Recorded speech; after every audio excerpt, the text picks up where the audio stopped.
Okay, so now let's see the reasoning that's supposed to lead us to think that some kind of relativism is true in the sphere of ethics or morality.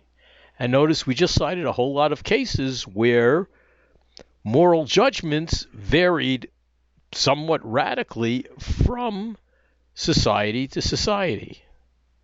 Certain societies, marriage is between just one man and one woman. Other societies, single gender marriage is the norm, is the right thing, or is certainly at least permissible. A lot of other examples. But let's dive into the reasoning a little bit more carefully, the kind of reasoning.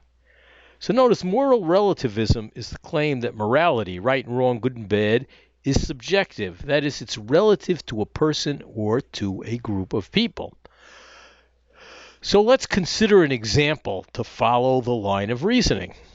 Consider the claim, female genital mutilation is morally wrong. And let me just explain. When I'm talking about female genital mutilation, I'm not talking about what's sometimes called female circumcision, where certain parts of the genitalia are cut, for ritual, for religious purposes. I'm talking about when the genitals are entirely mutilated. Now, with regard to this moral claim, here's what the defender of moral relativism, or here's the kind of argument that the person is giving to support the claim that morality is all just relative to the person or to the group of people. A statement like, number one, female genital mutilation is morally wrong, is true for me, but if you go to Somalia, you'll find somebody living there who, for that person, it is wrong. It is false. That is, female genital mutilation is perfectly morally acceptable over where that person is living in Somalia. So this moral statement is true for Americans, let's say, but false for Somalis.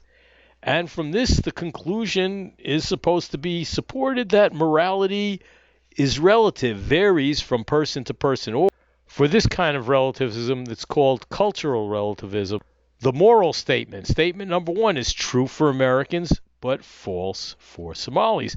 And that is the line of reasoning that is intended to support the position of moral relativism,